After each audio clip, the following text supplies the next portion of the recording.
Hello, this is T Chapman 500. Welcome to the third and hopefully final video in this Factorio Space Age playthrough, where we finally get to the solar system edge, and also Aquilo, because that's important for some reason. A couple things to note before we start though is that I am now playing this entirely on Linux and recording the gameplay footage on Linux. I'm still doing the post-commentary and video editing on Windows, for now. Anyways, I've got work to do if we're gonna go to Aquilo, starting with the Nauvis science platform.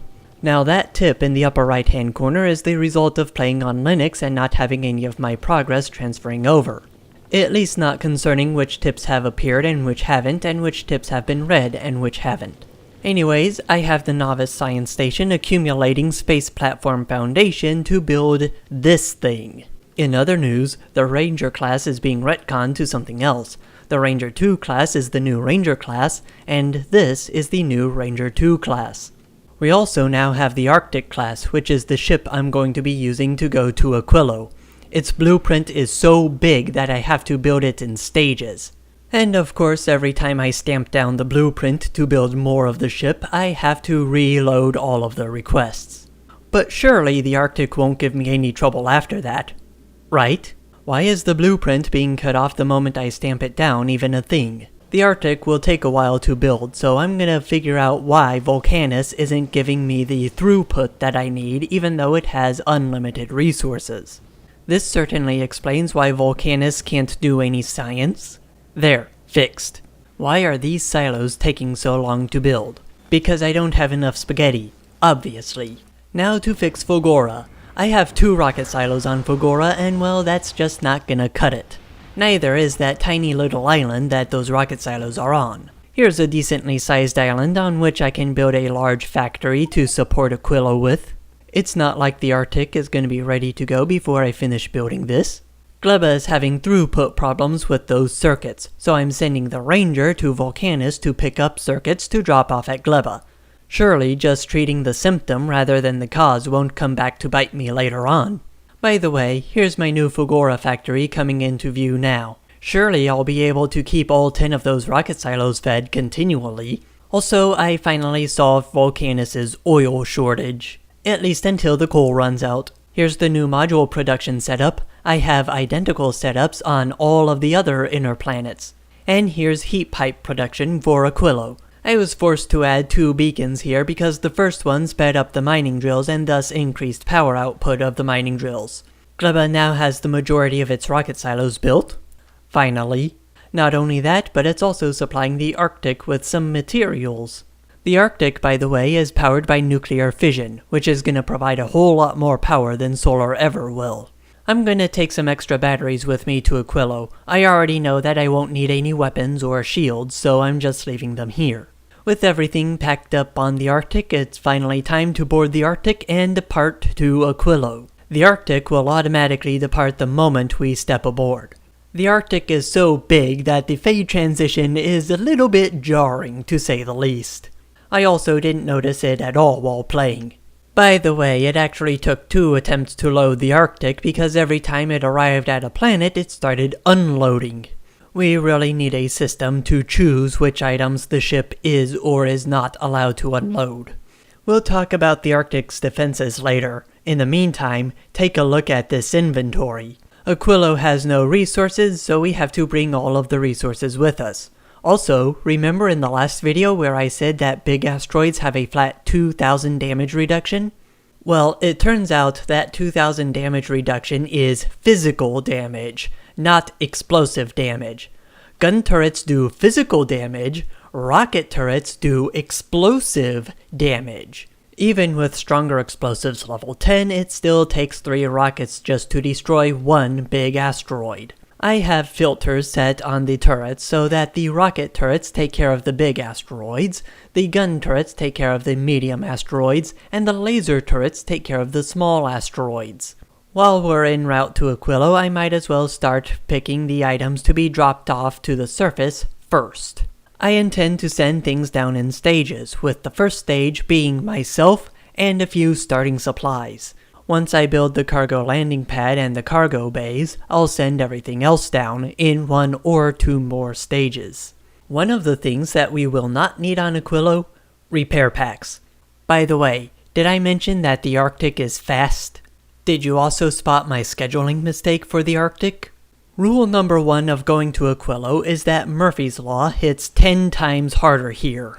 Whatever can go wrong on this icy wasteland will go wrong. That's in addition to everything going wrong off-planet as well, like your ship leaving prematurely, which definitely will never happen to me. Oh, finally, a new tip that I've actually never read before. Let's take a look at it.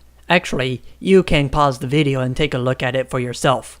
Now, I have the strangest feeling I've forgotten something. Building on Aquilo is very difficult because you need rock or concrete to build on, and most of Aquilo's surface is ice or ammonia water.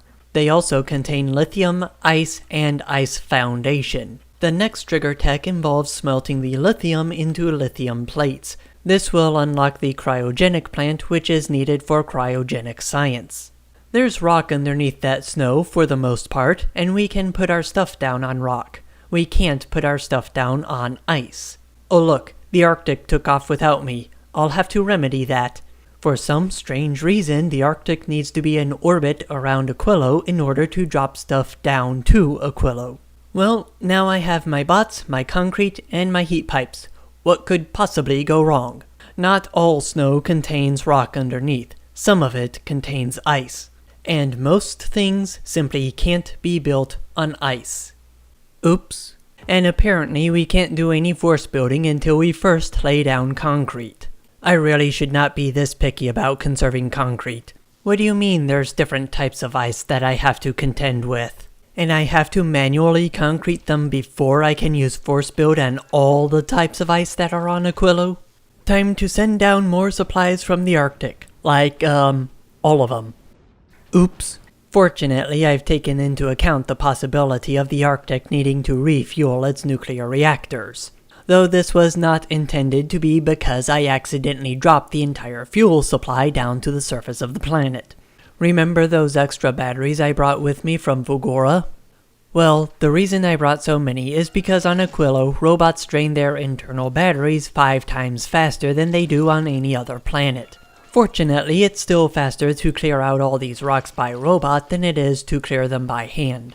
And of course I have to manually lay down ice foundation before I can force build there. And on top of that, I also have to manually place the concrete on top of the ice foundation. Now here's where we get introduced to the primary mechanic of Aquilo: frozen buildings. Frozen buildings simply can't do anything until they're heated up. That's where the heating tower comes into play. You've already seen this on Gleba for waste disposal and power generation. On Aquilo, it's also useful for heat generation to warm up these buildings. And by the way, pretty much everything freezes on Aquilo. Now if only I remembered to bring some fuel with me, I might be able to start warming up this silo. Unfortunately, the only fuel I have with me is the fuel reserved strictly for the rocket silo. It's a very good thing that I definitely did not forget to buffer rocket fuel on Factorio when I was visiting there to build this new factory. And I definitely did not suffer from a mental block that prevented me from using the rocket fuel for the silos in the heating towers to speed things along. Some of you might have already noticed the crude oil wells. We're going to be turning this crude oil directly into solid fuel, then directly into rocket fuel. To the north we have these wells of lithium brine, which is a limited fluid resource.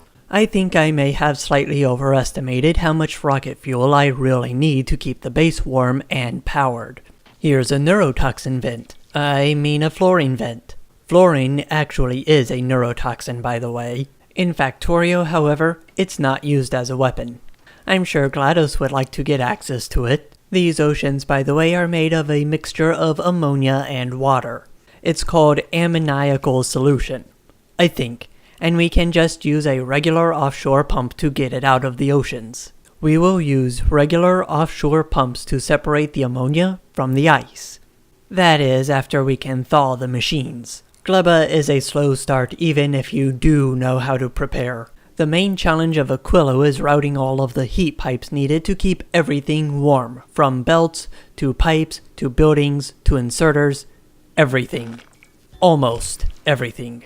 Basically, if you don't plan out your base in advance, you're gonna end up with a ton of spaghetti. And wherever there are pump jacks, there's gonna be spaghetti anyways, but why make things harder on yourself by not planning in advance? Well, the rocket fuel finally arrived, so I can finally start generating heat. The effect might not be instantaneous, but it is fast. Within seconds, everything starts heating up. You can clearly see the Aquilo rock underneath all of that snow, and eventually all of the pump jacks will be thawed out. We still need to kickstart power production, and we do that with solar panels, which I believe are the only option on Aquilo. These solar panels will produce 600 watts during the day and 0 watts during the night. And trust me on this, you do not want to have your rocket silo connected to the power grid while you're trying to kickstart power production. At first, I decided to have a heat exchanger take some of the heat being used to thaw the base out to be used to generate power instead, but I eventually decided against it. Things that generate or conduct heat, like heating towers and heat exchangers, do not consume heat. So the best thing to do, in my opinion, is to separate the heat networks being used to power the base from the heat networks being used to keep the base thawed out. So here's the 40 megawatt power plant that I've come up with. The ratio of ice melting chemical plants to heat exchangers is roughly 1 to 2, but if you do that, you will technically be short on ice at full production capacity. Also note that I'm trying to use bot-based logistics for this planet. Big mistake. I almost forgot to put productivity modules in my rocket silo.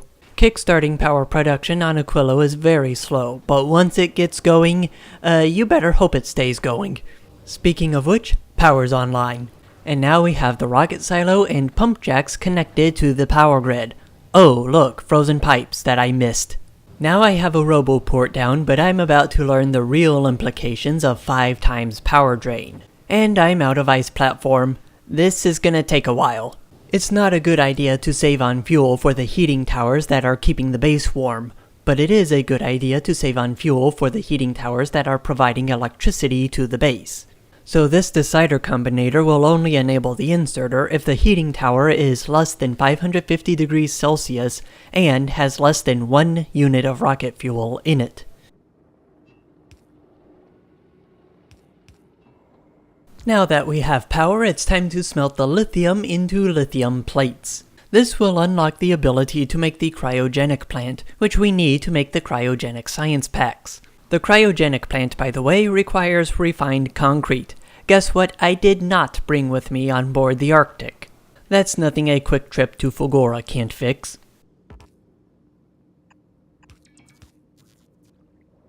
After a while, we now have cryogenic plants, which, like other planet-specific structures, has the ability to build itself.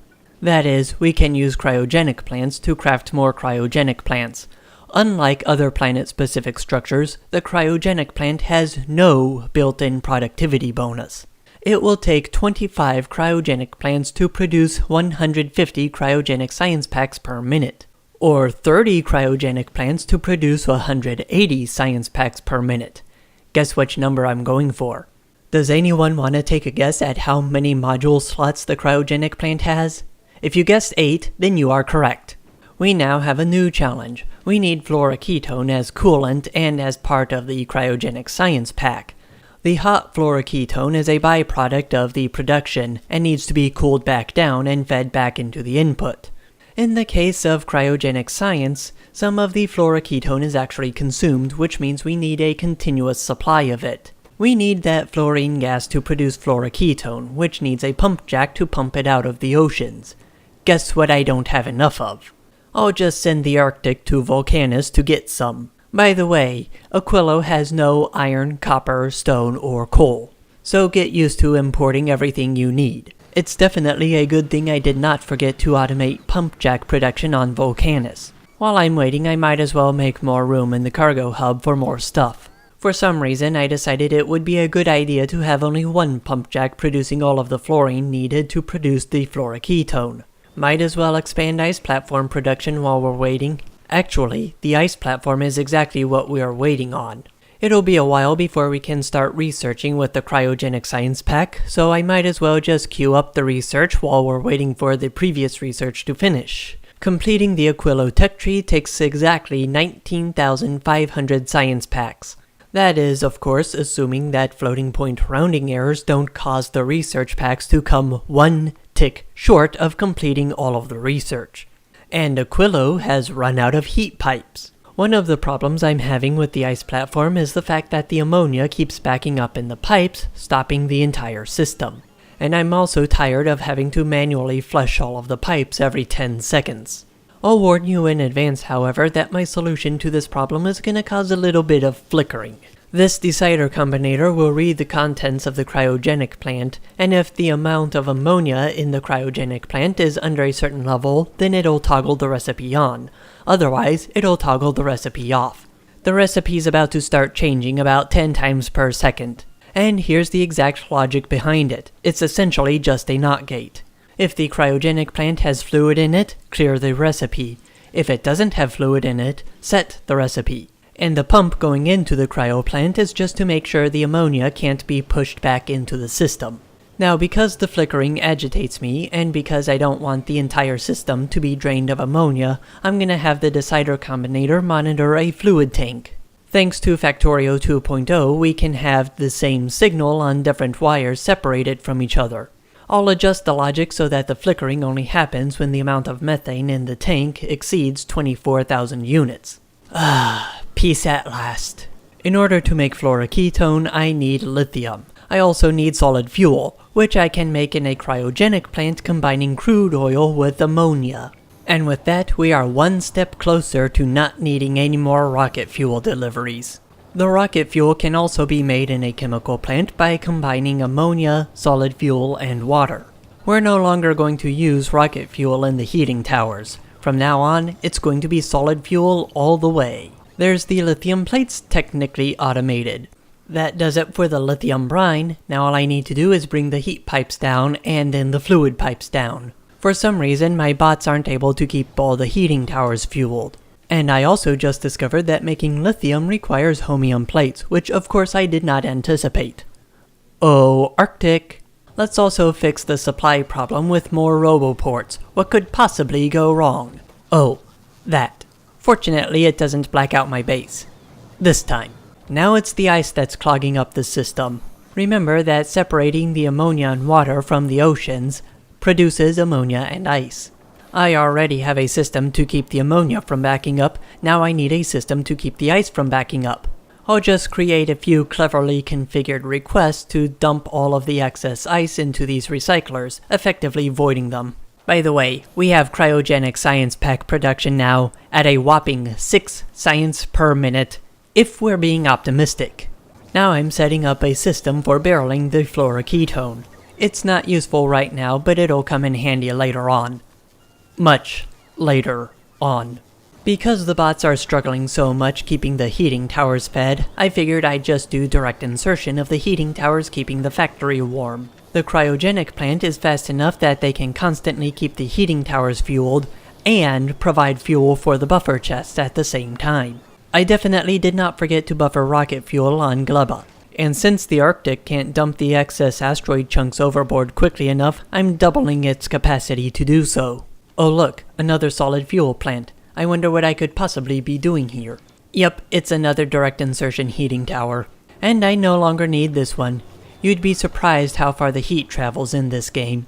And so that we're not wasting the solid fuel, I'll put down another buffer chest. But I will need another roboport so that the robots can access it. Anyways, that's what 4 hours on Aquilo looks like. I'll need a lot of ice platform, and this blueprint should just about do it. It perfectly consumes 1 offshore pump's worth of ammoniacal solution to create the ice platform, plus a little extra to power the thing. And I don't think it's gonna be enough. This blueprint needs to void ammonia when that gets too high, and ice when the ammonia gets too low. So I have 2 SR latches that monitor a liquid ammonia tank. The first SR latch toggles the liquid ammonia voiding if the amount of liquid ammonia in the tank gets too high. And it stops once the liquid ammonia tank reaches exactly half full. The second SR latch monitors the liquid ammonia tank as well, but it's set to void ice if the liquid ammonia gets too low. The ice voiding will stop once the liquid ammonia tank reaches exactly half full. It took so long for me to build that ice platform factory that I almost produced the 1,000 science packs needed to launch a rocket, with just one cryogenic plant producing cryogenic science packs. Anyways, I'm returning to Factorio because there are a few issues that I need to fix. For whatever reason, I failed to equip my shields before going out into the open on Factorio. Fortunately, I have mech armor on. The actual issue I need to fix is the fact that there's a station on the main line. So I simply redirect the main line to go straight. The station, and the buffer for that station, will all be on the siding. I really need to equip some shields. Back on Aquilo, I remotely set up mech armor production with quality modules. But my Factorio factory isn't properly set up to handle quality items. And after a few attempts I abandoned the idea of quality altogether. But I saved the quality items produced in the meantime. I spend so much time remotely fiddling with quality on Factorio that Gleba gets its second shipment of cryogenic science packs. The first thing I decide to unlock is Foundation, and fortunately I don't get any floating point rounding errors. Part of me is a little disappointed that I didn't end up one tick short of completing this research node. Anyways, the reason I unlocked Foundation first is because it can be placed on top of the lava lakes on Vulcanus and the oil oceans on Factorio. And just like everything else, I get an achievement for researching with cryogenic science packs. Oh look, I'm back on Factorio. Yeah, I need to be there in person in order for the bots to actually fill up the equipment grid. Don't ask me why. Anyways, I now have one set of mech armor for Aquilo and one set of mech armor for Factorio. And there's still more to come.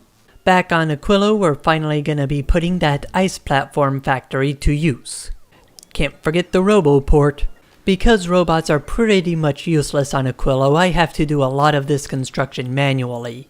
Anyways, this is the blueprint I came up with for science production. Each of these 3 columns will produce 60 science per minute. The rocket silos in each column alone will consume 30 megawatts of power. So the other end of each column has a 40 megawatt power generator. And here it is. By the way, since the Arctic can resupply faster than the Ranger class vessels, I decided to make it the everything transport. Big mistake. By the way, I said that the Arctic could supply itself faster than the Ranger class vessels. I did not say that the planets could supply it. You might have guessed by now that factories on Aquilo need to be preheated before they can start working. So in the meantime, I'm fueling all of these heating towers by hand with rocket fuel. I'll remove the rocket fuel once it gets a reliable source of solid fuel from itself. Aquilo receives its first major resupply ever and sends up its 3rd ever batch of science packs. But this run doesn't have everything I need, and that's due to a combination of me being in a hurry to get this built and poor request management across the planets. I really wish there was a system to itemize which items are allowed to be dropped off and where.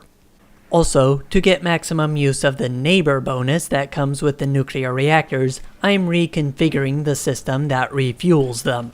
Having both of these nuclear reactors fueled at once gives me 160 megawatts of heat out of 2 uranium fuel cells. But with only one of them being fueled at a time, which is what has been happening for the past who knows how long, those same 2 nuclear fuel cells have only been producing 80 megawatts of heat.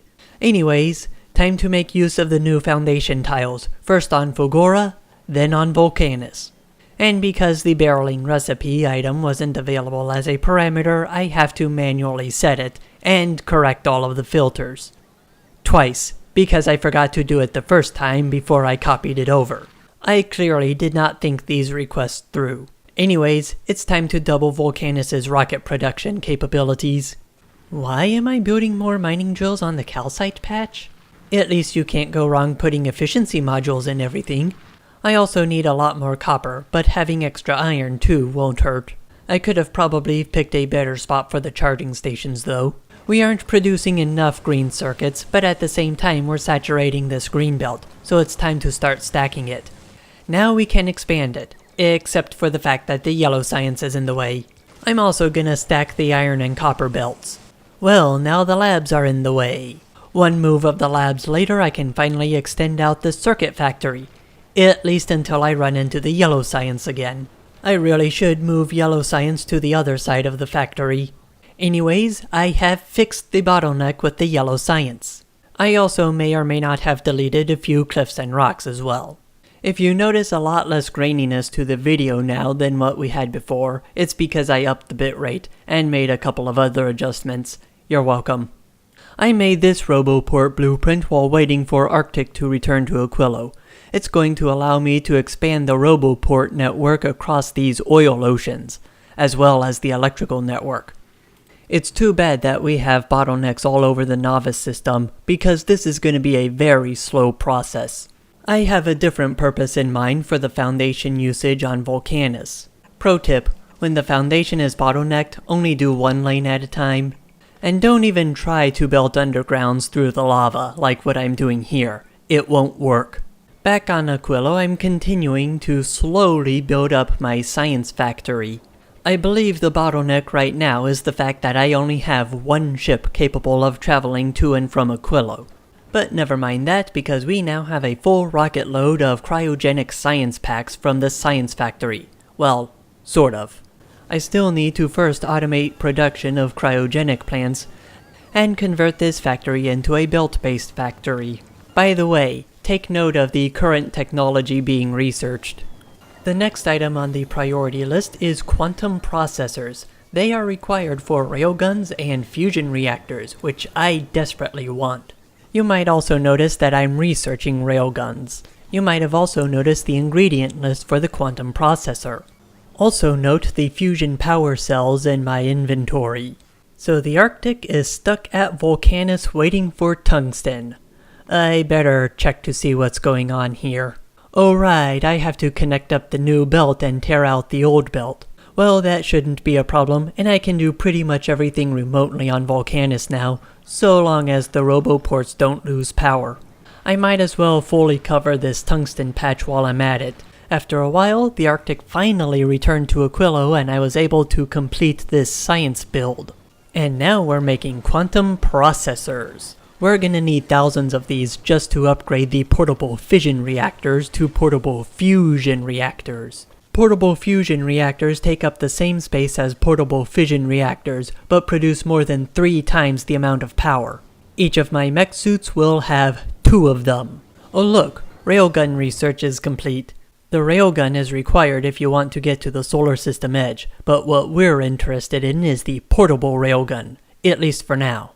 Just one railgun projectile is able to one-shot an asteroid, but we're not gonna use it for that quite yet. Instead, I'm gonna make the portable version of the railgun, and then go to Volcanus. I'll make 1 railgun for now, and then later make 2 more. This is the second time I'm paving the base with ice. And it's also going to be the second time I rip up all of that ice. You know, just in case you got any ideas about me being actually good at this game. Changing your mind about even small projects on Aquilo is generally a bad idea, especially if you're going to use bots to help you build those projects. Or take them down. At least I can just pluck these robots out of the air to instantly recharge their internal batteries. Woob, please fix. On second thought, please don't fix. Railgun ammo is quite simple to make. You don't even need to import anything. Let's just say I'm going to inconvenience the local wildlife. By the way, I'm researching the Promethium Science Pack, which is required if you want to get to the solar system edge. And now I will turn a fission reactor into a fusion reactor. This will greatly increase the speed at which my robots can build large projects on Aquilo. And just like that, I go from needing 48 slots to produce 2.25 megawatts of power to needing only 16 slots to produce 2.5 megawatts. And for reference, 16 portable solar panels on Volcanus doesn't even produce 2 megawatts. I'm almost done researching the Promethium Science Pack, which will allow me to get to the edge of the system. In the background, I have been researching every single non-infinite tech available. And of course I did it just to get the achievement. Now it's on to rocket part productivity, which I'll use to replace the productivity modules in the rocket silos. Believe it or not, cryogenic science is not the bottleneck to getting this research completed. Welcome back to Volcanus. It's time for me to expand my territory. First, however, I'm going to make some adjustments to my mech armor. Then I'll grab the box of railgun ammo. This is probably a bit overkill. And by the way, remember in that last video where I told a specific medium demolisher that its days are numbered?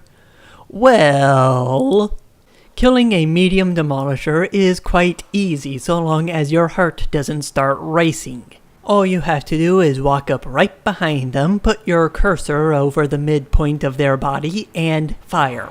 Pay attention to the cooldown times though. By the way, here's what happens if you miss.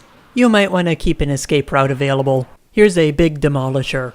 It has 3 times the health of the medium one, and 3 times the regeneration. So I'll just leave it alone in favor of this medium one. For now. Well, it's time for me to drive the medium demolishers to extinction like I drove the small demolishers to extinction. Missed! Even so, it's still no threat to me. Who's the demolisher now? Back on Gleba, I now have to deal with the medium versions of the pentapods. This is a medium stomper. Look how many rockets it takes to kill. By the way, the only reason I returned to Gleba is to remove the pentapod expansions. Here's a medium strafer, by the way, not nearly as dangerous as the stompers. I did some exploring off camera and found a massive oil and fluorine deposit almost directly north of my factory. And to the south of my factory, I found some lithium. The interesting thing is that the oil and lithium are pretty much separated by 180 degrees. Here's the basic template I'm going to be using for the train stations. We're going to be running 1-2 fluid trains and only fluid trains on Aquilo. For some reason, I thought it would be a good idea to use rocket fuel as the primary fuel here. But I would need rocket fuel productivity level 27 just to break even. Something about rocket fuel production consuming more than 3 times the power of solid fuel production, at least on Aquilo. By the way, I lost upwards of thousands of electromagnetic science packs to lightning. When I started switching out the productivity modules for efficiency modules in the rocket silos, I did a copy-paste from the rocket silos auto-fulfilling requests onto the rocket silos designed exclusively for electromagnetic science packs. This resulted in the electromagnetic science packs being put into the rocket silos trash slots. So when the RoboPort network finally reached those rocket silos, the robots started carrying all of the electromagnetic science packs all the way to the space platform hub in a perfectly straight line. And guess what was not in a perfectly straight line when the night came? I regret giving Fulgora access to the materials needed to build Foundation. Now there's an achievement I want to get that would require ending this hardcore run, so we're back on 1.1 in Windows 10 to get that achievement. This is a copy of my 1.1 playthrough, keyword copy. Canonically, I escaped this planet in 1.1 only to hit an asteroid in 2.0 and crash somewhere else on the planet. This base then by itself finished researching what was left in the research queue and has been idling ever since. But enough with the lore, I came back here for the achievement. I've equipped myself with Power Armor Mark II with 2 1.1 fusion reactors. It also has 5 Tier 2 shield modules and 5 exoskeletons providing maximum speed. The Tier 2 shield modules will provide up to 750 hit points of protection.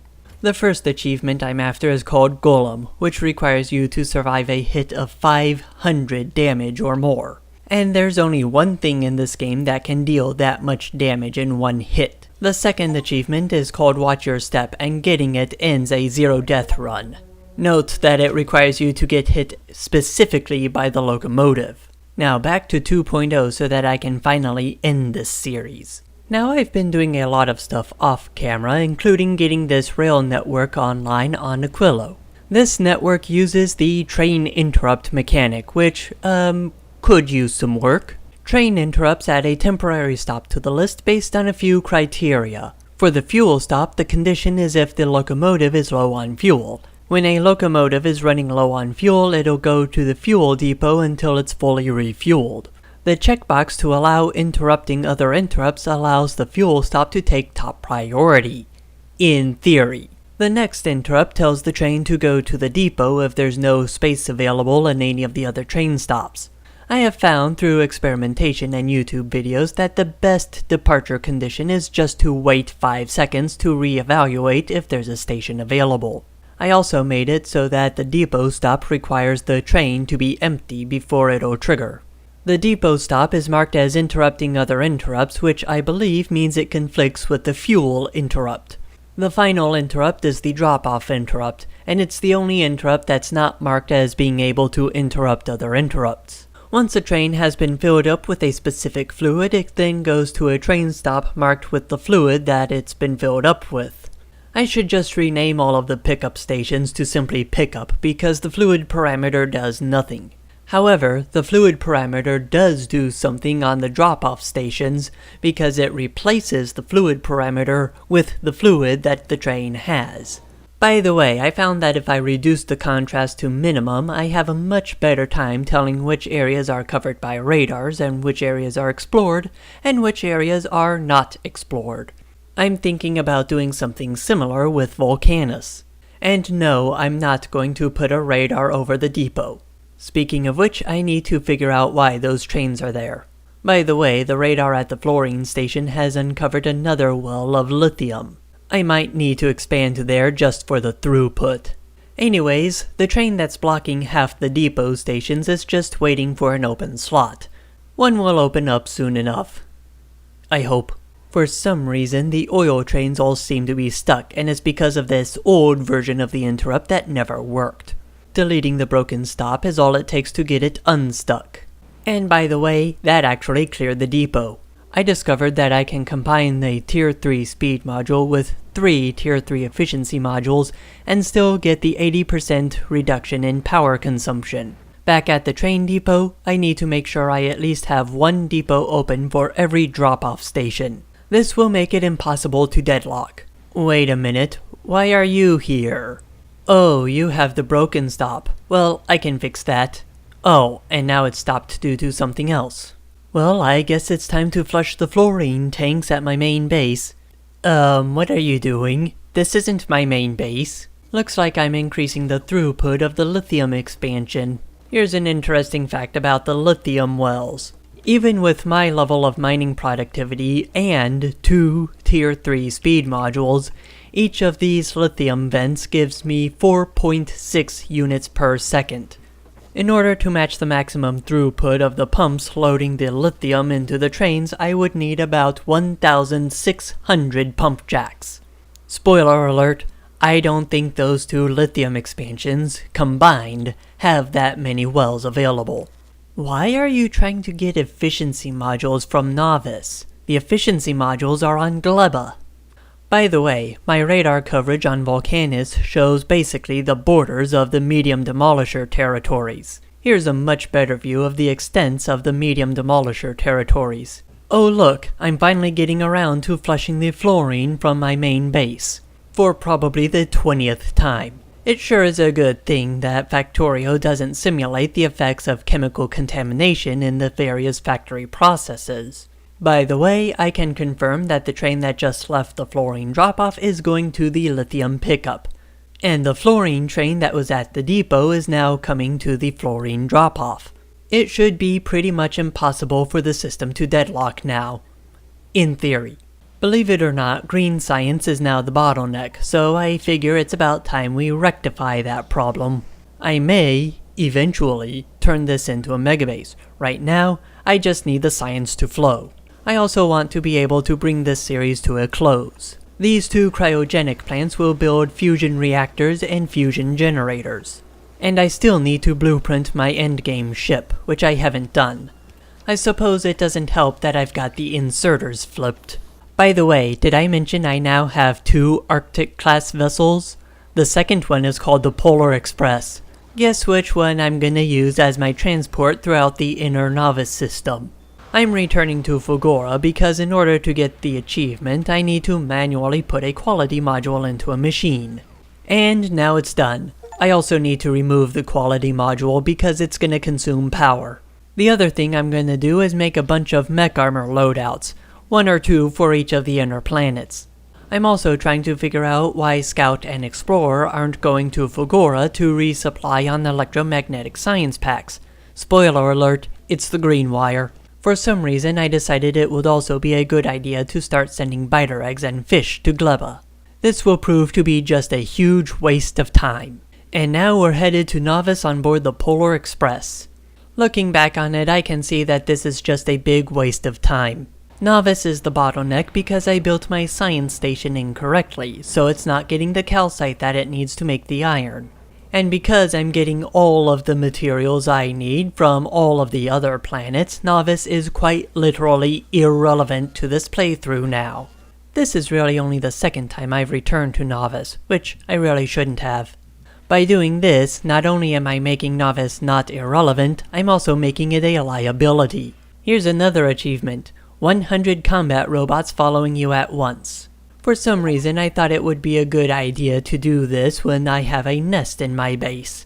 I'm at least gonna put up a spawn blocker so that if the nests do somehow manage to escape containment, they won't be able to spawn anything. The filters on the laser turrets are set incorrectly, by the way. They'll only attack big biters.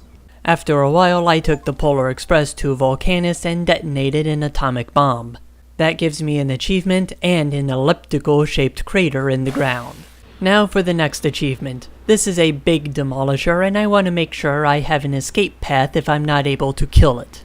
It literally doesn't care that I'm using cliff explosives at point blank range. I'm anticipating needing several shots to take this guy down, but the moment I fire it's gonna speed up and try and turn against me.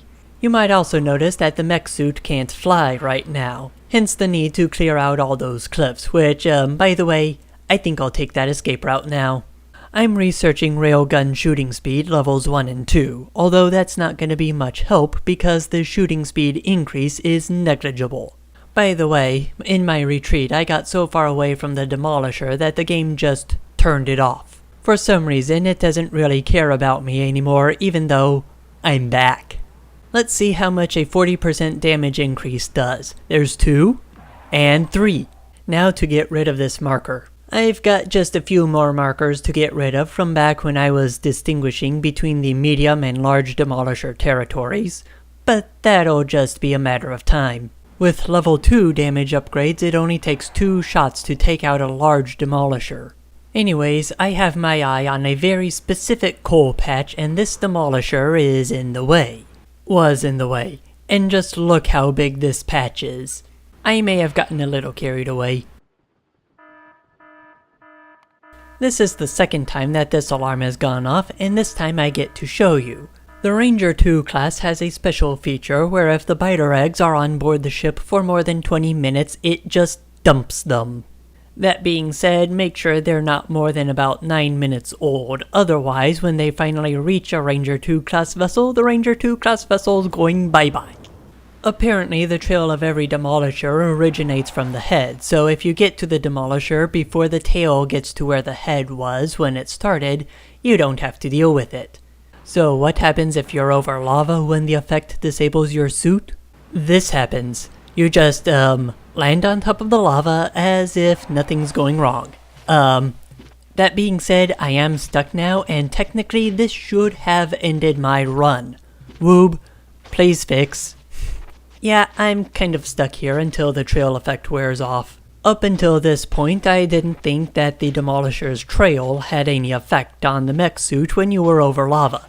I guess this proves me wrong. There are basically 3 achievements that I can get before beating the game that doesn't have to do with quality. One of them is to produce power through fusion. This requires a fusion reactor and a fusion generator. For some reason, Kovarex seems to have a vendetta against things that are tileable across the X and Y axes. For this reason, I will not be using fusion to power my endgame ship. I'm gonna use nuclear. The fusion reactor takes a fusion power cell as fuel as well as cold fluoroketone and turns it into hot plasma, which is then sent to the fusion generator. The fusion generator then turns the hot plasma into hot fluoroketone. And while we do have to turn this into a closed loop to recycle the hot fluoroketone back into the cold fluoroketone, it's not needed to actually start producing fusion power. Here would be one way to add more fusion generators to your power plant. And no, you can't put plasma into pipes. The last achievement we need to get before beating the game is called the It Stinks and They Do Like It. On Nauvis, the achievement is It Stinks and They Don't Like It. Lore-wise, it's because the pentapods actually like the spores that pollute their atmosphere. Unlike Nauvis, where the biters absolutely hate the pollution. Gameplay-wise, you're still losing your production capabilities. The purpose of this setup is to attract the pentapods directly to my agricultural tower, except for one tiny little detail. Small egg rafts love spawning in locations where they can't spawn anything.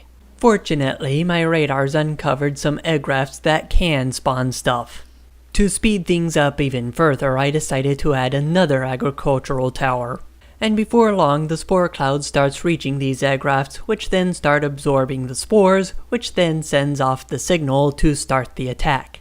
It'll still take a while for them to gather their forces together, but they eventually commence their attack and I get the achievement. On Nauvis, the biters and spitters will destroy pretty much everything in the area. On Gleba, however, the pentapods are really only interested in the agricultural towers. They basically stop their attacks once the agricultural tower goes down, though there will be a little bit of collateral damage. Anyways, there's just one more achievement that I can get that does not involve producing quality items, and that's getting to the edge of the system. I'll bring you back in once I finish blueprinting my endgame ship. And here it is, the over-engineered 4,000-ton Avenger class. And like the Arctic, in order for this to be fully built, I have to stamp the blueprint down multiple times. Fortunately, the requests in the blueprint anticipate this need. You might be able to guess what I've engineered this ship to be able to do. Here's the second time I'm stamping down this blueprint. And what do you know, I'm gonna have to stamp it down a second time. Did you know that space platform hubs have a very large grid that they tile to? I didn't know that. By the way, this will be the last time I have to stamp down this blueprint. The rocket production capabilities of Vulcanus leave something to be desired. This might look impressive, but this is only possible because the silos have been inactive for so long. Don't worry, I fixed that eventually. There are only two real bottlenecks right now preventing me from reaching the edge of the system in a reasonable amount of time. The first of these bottlenecks is how long it'll take for the Avenger to build up its initial buffer of fuel and ammo. The second bottleneck is that even if I do have both Vulcanus and Gleba doing research at the same time, I can only get 300 science a minute out of both of them. I've been playing with my Spidertrons out of sheer boredom waiting for the Avenger to fill up its supply buffers. I think a better use of my time would be to fix the science bottlenecks, starting with Gleba. Also, why aren't any of my lasers firing? There's a reason I put lasers on my Spidertron, and it's so that I wouldn't use up so many rockets. By the way, thanks to me recording for about 6 hours straight, stupid of me, it now takes about half an hour just to load this video's project file. And we're back on Windows. On January 25th, 2026, Zorin OS 18 got an update that absolutely destroyed gaming performance. The games still run on Zorin OS, but they are all completely unplayable. Which is a shame, because before that date, this game in particular was actually running better on Linux than it was on Windows. Go figure. By the way, I'm still on Windows 10. Anyways, I've changed my mind about having these spawners in my base. They're much more trouble than they're worth and they're only consuming resources. Besides that, I no longer have any use for them, so I'm just gonna let the turrets take them out once they revert back to natural spawners. Notice that I've removed the filters from the turrets. Except the turrets didn't start shooting the spawners the moment they reverted. Thanks, Woob. I specifically removed the filters from the turrets. so that the turrets would shoot the spawners. But that's nothing a little bit of manual artillery targeting can't fix. I hope it doesn't destroy the silo. And of course the spawners that haven't reverted yet survived. Why wouldn't they? Using the primary health bar of the spawner to determine when it should revert was a very bad choice. I'm also gonna hit the spawner next to the cryo plant. I hope the cryo plant survives. Rats. And of course the spawner survived. That's nothing another artillery shell can't fix, and of all the things that could have been destroyed, the cryo plant is absolutely the worst option possible. Alright, time to clean up this mess. By the time I'm done, there will be no evidence that there was anything ever here. Also, I'm changing the corner design of the blocks from this to this. I also built this power plant off camera, which uses heating towers, heat exchangers, and boilers to produce 1.2 gigawatts of electricity. Heating towers plus heat exchangers are better than boilers in every way imaginable. This power plant takes up only 60% of the space of the 200 boiler setup, while producing 233% more power, 50% of the pollution, and consuming only 54% of the fuel. The only downside is that it needs 6 extra steam turbines to reach the optimal ratio. By the way, the amount of power produced is exactly 1.2 gigawatts. The old setup produced 360 megawatts. By the way, I also removed every cliff within my walls. Since I'm getting tired of waiting for the Avenger to stock itself with rockets, I'm building a rocket manufacturing plant on Vulcanus that will be able to stock it much faster. Actually, I'm gonna build 2 of these. I'm also going to adjust the filters on the Avenger's defense turrets. The asteroid belt loop wasn't feeding the nuclear power plant, so I changed that both in the lab and here. I'll have to update the blueprint. When I was building this ship, I noticed a ton of free space which I decided to make into the Prometheum belt. The problem is, when I built the Prometheum belt, I accidentally replaced part of the asteroid belt loop responsible for feeding the power plant with the Prometheum belts. But it's better to find that out in the lab than here. Building the rockets on Vulcanus and shipping them up to the Avenger was a good idea to save on time. Now I'm going straight up to the Avenger. The Avenger's not quite ready to go to the system edge yet, but it shouldn't be that long of a wait before it is. The main thing that the Avenger's waiting on is water for the heat exchangers and steam for the steam turbines. I really should have given the power plant first dibs on the oxide asteroids, but I didn't. That will have to be another adjustment I make to the blueprint in the lab. I'm gonna have to deal with my mistake for the rest of the game. The Avenger is also missing the uranium fuel cells, which we can only get at Nauvis. I guess Nauvis isn't quite as irrelevant as I led you to believe. But I think the fact that Nauvis provided usefulness only for the uranium fuel cells for my ships proves that Nauvis is still quite irrelevant. By the way, welcome aboard the Avenger. Canonically, we're gonna make a pit stop at the system edge to resupply with ammo and fuel. Then we're just gonna leave the system, not even going to the Shattered Planet. Yes, I did test this ship's ability to go towards the Shattered Planet. The test was done using level 15 projectile damage, level 15 explosive damage, and level 15 laser damage. Now we're at Nauvis picking up some uranium fuel cells. We aren't quite ready to go to the system edge though. To help speed the process along, I'm turning the metallic asteroids and carbonic asteroids into oxide asteroids. Also, the routes between planets have oxide asteroids, which is what we really need right now. In due time, our steam and water tanks got to a sufficient level that I felt comfortable making the trip out to Aquilo. We're not going to the system edge yet though. And by the way, for some reason while we were waiting in orbit around Aquilo, the asteroid belt ran completely dry. I don't know why it ran dry, but it did, and it essentially forced me to return to the inner system. You might have also noticed that I forgot to put in a condition for departing Aquilo that would have prevented us from departing Aquilo prematurely. Surely that won't bite me later. Wait, what are you doing? Why are we going to the system edge? We're not ready yet. Wrong button. I need to get this ship turned around. Fast. There we go. Now to put in that circuit condition that'll stop the ship from leaving automatically. Or that.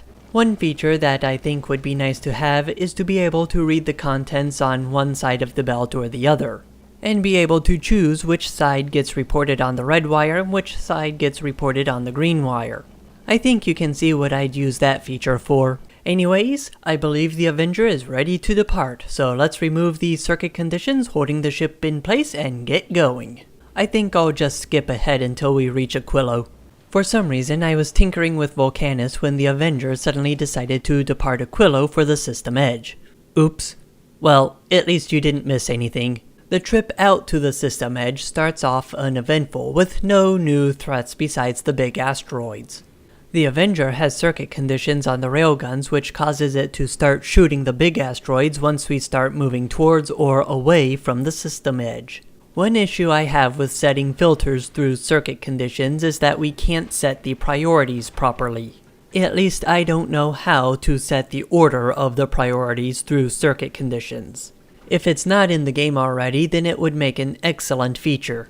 Because right now, the priorities are interleaved between the big asteroids and the huge asteroids, when I would like the huge asteroids to get top priority. Also, don't mind me tinkering with Volcanus.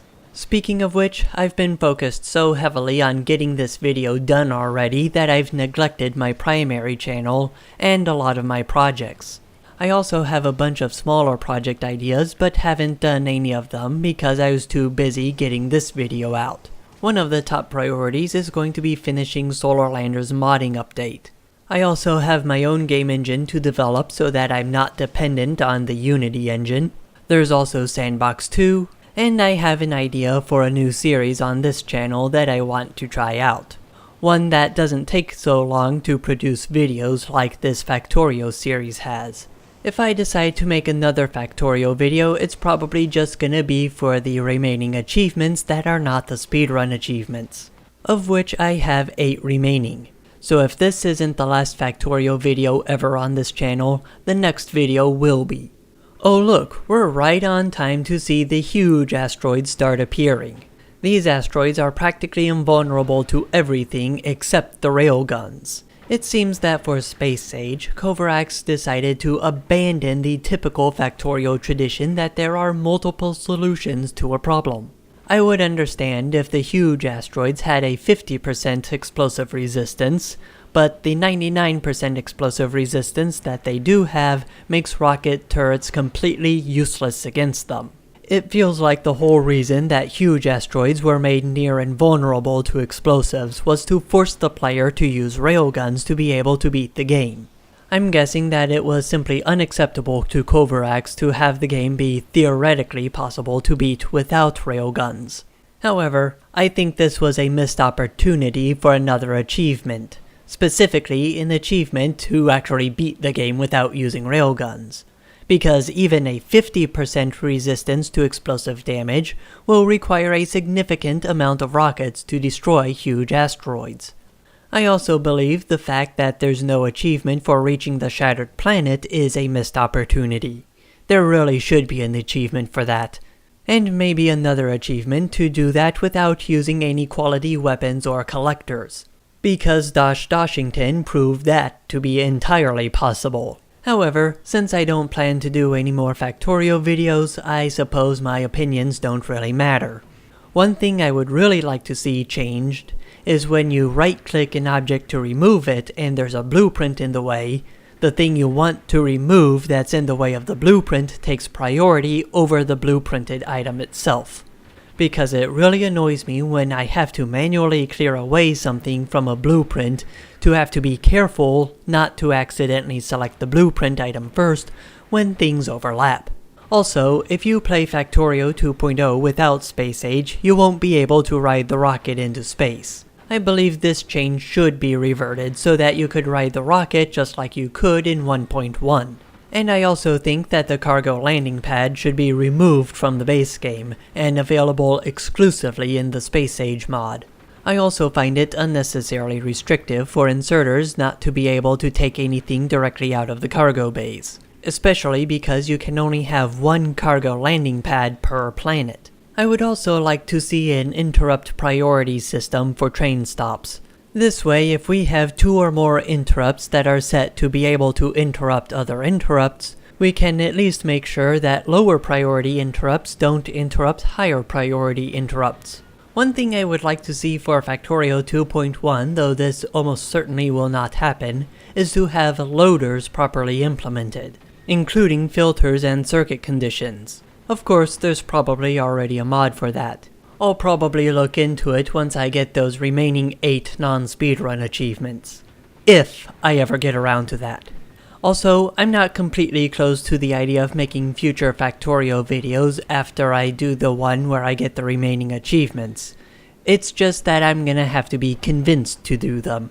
And it's gonna be very, very difficult to convince me. That being said, I do plan to make the save files for both the 1.1 and Space Age playthroughs available to patrons. Links to my Patreon and Ko-fi pages will be in the description. For now, the save files will be hosted on Discord, but I will keep backups just in case. I also intend to publish all of my blueprints on the Factorio website. Those, of course, can be accessed by anyone. That, however, will take significantly more time because I have to fix some issues with some of the blueprints, such as with the Avenger class. Now, Factorio isn't my type of game, but it is a pretty good game nonetheless. If you're not going to be using the Space Age mod, then I would recommend not updating to Factorio 2.0. In my opinion, the fact that you can no longer ride the rocket in 2.0 without the Space Age mod is a complete deal breaker for upgrading to 2.0 if you don't intend to use the Space Age mod as well. If I ever do a playthrough without the Space Age mod, it's probably going to be in Factorio 1.1. And it will probably be with a mod that backports the 2.0 base game features into 1.1. Well, that which can be backported anyways. If such a mod doesn't already exist, I'll probably just make it myself. Such a backport mod will be the only mod I ever make, if I make any Factorio mods at all. Even discounting the fact that Factorio 2.0's base game no longer allows you to ride the rocket into space, Factorio 2.0 is a very significant improvement over Factorio 1.1. The new trigger text system makes for a great early game tutorial, and for a great introduction to the planets. But I disagree with the fact that oil and uranium processing are locked behind these trigger texts. I also disagree with the fact that the laser turrets have been nerfed. Concerning train and platform interrupts, I already touched on this earlier, but there is one more thing I want to address. We need the option for an interrupt to be evaluated in transit. The player could then enable this option for stuff like refueling interrupts, but disable it for other types of interrupts. Most of the space platform mechanics are also a great addition to the game. However, there are a few issues I have. The first issue is that inserters can only directly interact with the cargo landing pad or the space platform hub. I suppose I don't mind that much that we can't interact directly with the cargo bays themselves, but there's still a throughput issue.